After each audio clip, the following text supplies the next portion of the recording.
Picture a Tuesday morning. You open the laptop. It boots normally, loads your browser, connects to the meeting. 8 minutes later, without warning, the screen goes black. Not a crash, not a freeze, just off. And when you check, the battery indicator reads 43%. You plug it in, it comes back. The meeting has moved on without you. You tell yourself the laptop is getting old. You start mentally pricing replacements. You mention it to a coworker who says, "Yeah, mine did the same thing. I just bought a new one." And somewhere in that conversation, the diagnosis gets made. Not by anyone who looked at the machine, not by any technician, not by any test. Just by pattern recognition built entirely on a wrong assumption. The laptop wasn't dying. The battery was misreporting.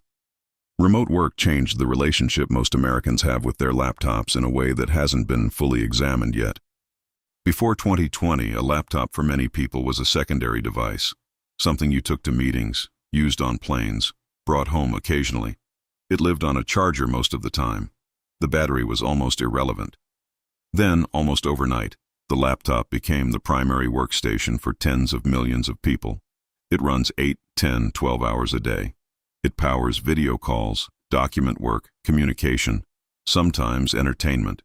It sits on a desk, plugged in, for months at a time. Or it travels from room to room, getting partially charged and partially discharged in patterns no battery engineer ever optimized for.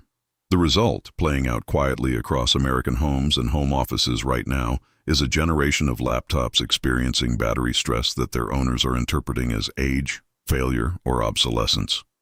Most of those interpretations are wrong. Here's something worth understanding about how a lithium-ion laptop battery actually degrades. Not technically, but behaviorally. The battery doesn't fail all at once. It drifts. Slowly, over hundreds of charge cycles, the electrochemical capacity shrinks. The battery that once held 100% of its rated capacity now holds 80, then 70, then 60. But here's the part nobody tells you. The battery management system, the small chip that reports charge percentage to your operating system, is calibrated against original capacity. When that calibration drifts out of alignment with actual capacity, the reported percentage becomes fiction. Your laptop says 43%. The battery actually has 12 minutes of charge left at current load. The system doesn't know that because it hasn't been told. So instead of warning you, it just runs out. And then it shuts down. This is called capacity drift with BMS miscalibration. It's common. It's fixable. And it's responsible for a significant portion of the laptop replacements that happen every year among people who have no idea this is what occurred. Think about what that means in a remote work context, specifically. You're on a call with a client. The laptop dies mid-sentence. You restart, reconnect, apologize. It happens again the following week. Then you start having anxiety about whether the laptop will make it through important meetings. You bring the charger everywhere. You stop trusting the battery indicator entirely. That anxiety isn't irrational, but the conclusion most people draw from it, that the machine itself is failing, often is. The laptop's processor is fine, the storage is fine, the display is fine, the RAM is fine. Every component that makes it a capable working machine is functioning exactly as it was on the day it was purchased. Only the battery, and specifically the battery's self-reporting accuracy, has degraded. But because the symptom, sudden shutdown, unreliable runtime, feels like something catastrophic, the response is treated as catastrophic. A new laptop gets purchased. The old one goes in a closet, then to a donation drop, then wherever donated laptops go when nobody wants them. Meet David, a freelance graphic designer in the Midwest who had been working on a 3-year-old laptop he genuinely liked. Fast enough, familiar, comfortable, good display. He'd invested time in customizing his workflow around it. When the battery started shutting him down unexpectedly, sometimes from 30%, once from 52%, he took it to a local repair shop. The technician ran a quick diagnostic and told him the battery health was at 61%. "It's going to keep getting worse," he was told.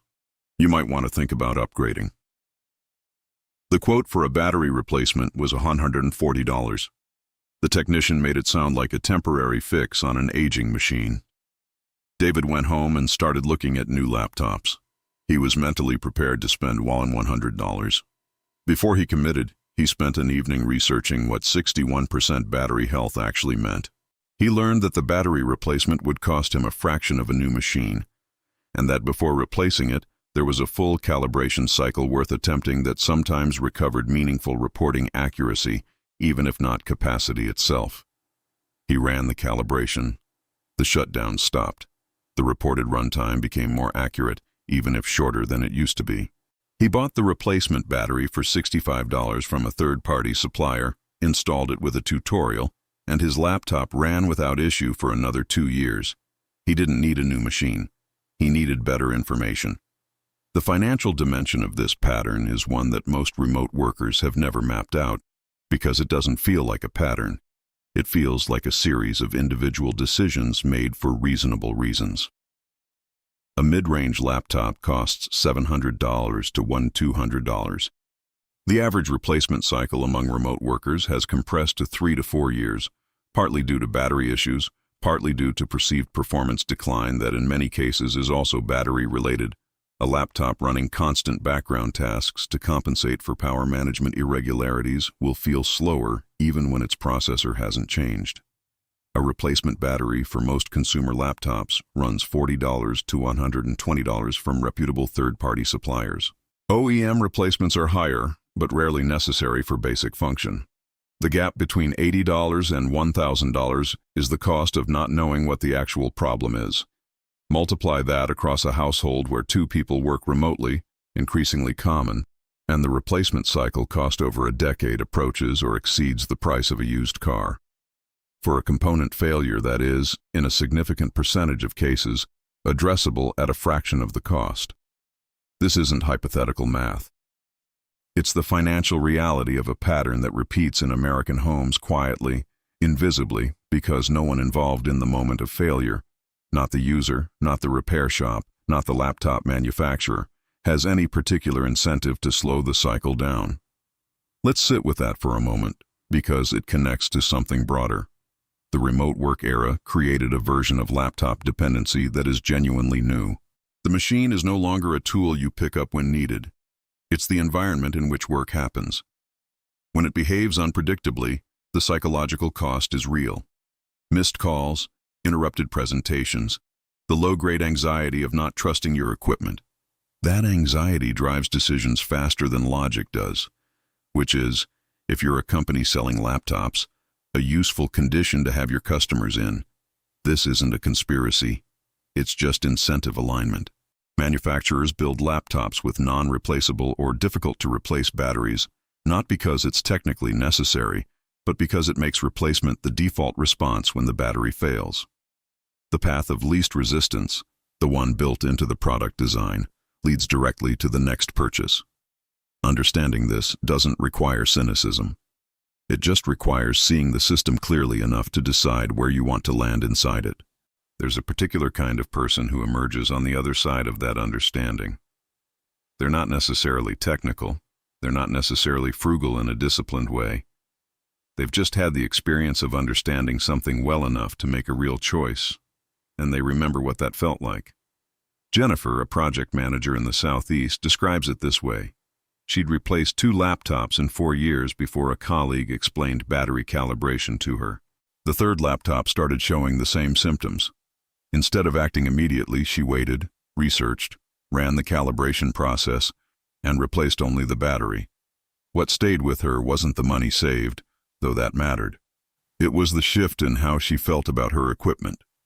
She stopped experiencing it as something that happened to her. She started experiencing it as something she could understand and influence. That's a quiet shift, but a durable one. It changes how you evaluate every purchase, every repair quote, every technician's recommendation going forward. On a practical level, there are a few things worth knowing about laptop battery behavior that almost nobody explains clearly. First, keeping a laptop plugged in continuously at 100% is one of the fastest ways to degrade a lithium-ion battery. The battery isn't designed to sit at full charge under constant trickle power. Many modern laptops have battery management settings, often buried in power settings menus, that allow you to cap the charge at 80% specifically to reduce this degradation. Most people have never found this setting. Second, complete discharge, running the battery all the way to zero regularly, also accelerates degradation. Lithium cells prefer a middle range. The 40 to 80% band is where they age most slowly. Third, heat is the accelerant for all of it. A laptop running heavy tasks on a blanket, a pillow, or any surface that blocks ventilation is running its battery hotter than it should be. Heat degrades capacity faster than almost any usage pattern. None of this is secret. It's documented in the technical literature from the battery manufacturers themselves. It's just not presented at the point of sale, and it's not explained when you bring the machine in for service. Some people find it useful to have a consolidated reference when trying to understand battery behavior across different device types. Something like Easy Battery Fix, which approaches reconditioning methodology as a systematic framework rather than device-by-device guesswork. Whether you use a structured resource or piece it together from individual sources, the direction is the same, toward understanding rather than away from it. There's one more scenario worth examining before we close. Consider what happens when a remote worker's laptop fails during a critical moment. Not the inconvenient meeting disruption, but something with real consequence. A deadline, a client presentation that can't be rescheduled, a job interview conducted over video. In those moments, the person with a laptop they don't fully understand and don't fully trust is in a different position than the person who knows exactly what their machine is doing and why. Neither person can guarantee nothing will go wrong, but one of them has a relationship with their equipment built on understanding. They've run the diagnostics. They know the battery health percentage. They know whether the behavior they're seeing is degradation they can address or degradation that's past the addressable stage. They've made an informed decision about whether to repair, replace the battery, or replace the machine, not an anxious one. That quality of preparation is understated in how we talk about remote work. We discuss productivity tools, ergonomic setups, internet reliability.